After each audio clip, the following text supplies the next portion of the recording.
In this video, I'm going to help you understand if you should get into VR, share some of my experiences about VR with about 2,000 hours of use. We're going to talk about nausea and just kind of the highs and lows of VR, help people that have never experienced VR yet, get an understanding of kind of what to expect if you're going to get into VR. If you're thinking about it, it's not for everybody. I may be addicted to it, is even the right word. I refuse to drive driving and flight simulators on single screens anymore. If you've seen any of my streams over on Twitch, link below, you'll see that I just literally do not drive or fly unless I've got the VR headset on. So let's just go ahead and jump right into it. I'm Captain Nazis. This is the Tool for Forza YouTube channel. And one thing you need to understand about VR is it's a trade-off, like many things in life. Okay, so there's a lot of huge upsides, but there's definitely some downsides. We're gonna try to help you understand what those things are, so you can make a decision on if you want to jump into VR. Because it's hard. You can't just like go and demo a VR headset somewhere. Typically, you kind of have to just. It feels like you're rolling the dice for a lot of people when you're buying into VR, as they say. So, I have a lot of people come over and drive my rig, and you know, the first thing that I always tell people is, hey, there's a good chance you're going to feel nauseous. And I've got a whiteboard back here where I keep track of kind of people's impressions about sim racing and VR that have come over and tried my stuff out. And I've had 18 different people try VR in my driving sim, and 6 of those people felt no nausea at all. They were able to just jump in and drive for a long period of time. They felt fine. And the other 12 people all had, you know, nausea that came on like pretty quick. I guess, you know, it's about a third of people can kind of just do it and get away with it. I was one of those people where I had really bad nausea. The first time I put on a VR headset, you know, I had to take the thing off after like 5 minutes because just I felt wonky. But when I had that VR headset on, I was like, oh my God, this is like the way to go for sure. Like, this is how I want to experience, you know, like sim racing, and I could see all the benefits for flying and other stuff like that as well. So why do people get sick in VR? Well, it's kind of funny because when I have people try the flight rig, none of them, like I've probably only had maybe 10 people try the flying as well. 0 of them have had any nausea, which is really weird because when you're like flying crazy and doing stuff in a plane, you'd think that would make you feel goofy, right? Well, I think the difference is with the flight rig, your body's not really accustomed to feeling the forces of being in an airplane, and your inner ear and your brain doesn't have that kind of feedback loop and training already. So it doesn't feel weird because you're not expecting something, you know, to be providing a feeling that's not there. But most of us have driven or ridden in a car. So when you're not feeling the car movement and the G-forces, I think that's what throws your inner off and makes you nauseous. So that's speculation, of course, but I think that's what it is. So what can you do about that?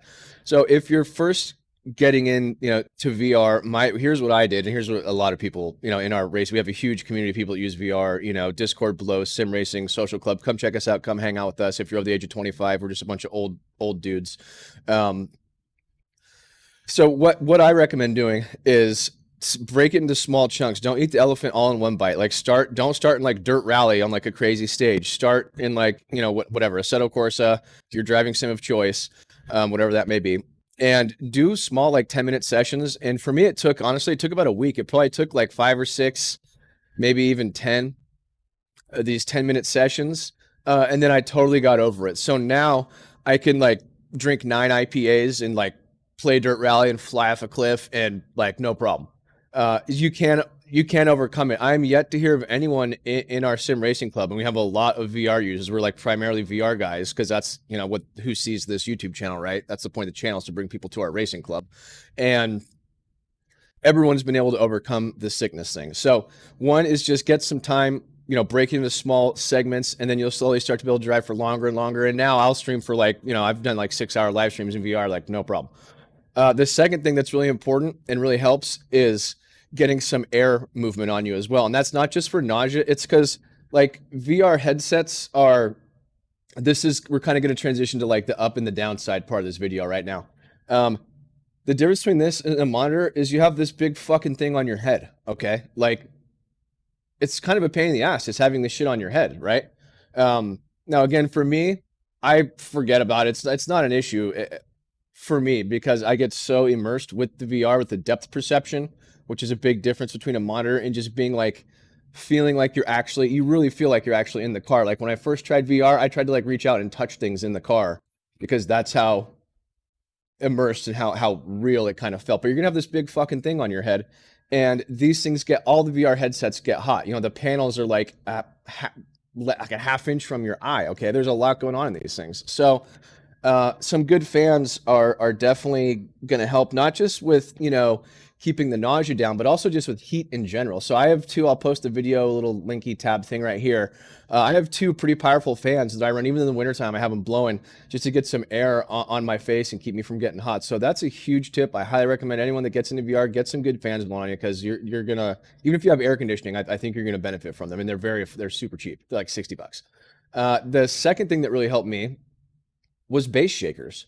And I don't have a motion rig. You know, hopefully in the future we'll be looking at like a D-box four corner kind of thing, but kind of waiting for that market to mature.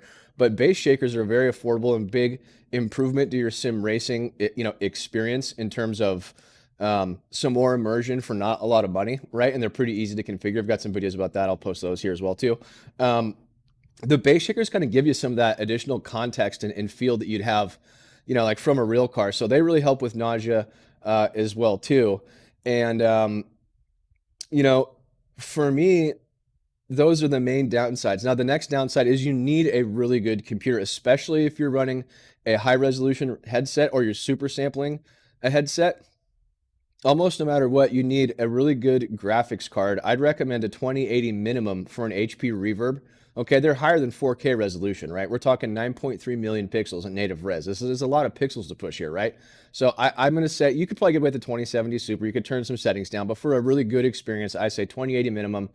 I'm excited to get a 3080 because that thing is just going to shred, you know, on this Reverb. I'm gonna be able to turn some stuff up. I'm excited to get my hands on, you know, a 3080 once they're available. Uh, Anyways, we're not going to go down that rabbit hole. So you need a really good computer. You also need a strong CPU, especially for simulation titles, because this is not, you know, a simple game like first person shooter, which is all about rendering. There's a lot of advanced calculations going on with what the other cars are doing, what your car's doing, how the tires are working, how the driving and flying simulators are very complicated. So you need a really strong CPU as well. You know, I'd say like a Ryzen 3600X would probably be, you know, or 3600, I'll say, would kind of be my minimum, you know, CPU entry level at this point. And as you go up from there, you're just going to have more consistent frame timing, which is a really big deal as well.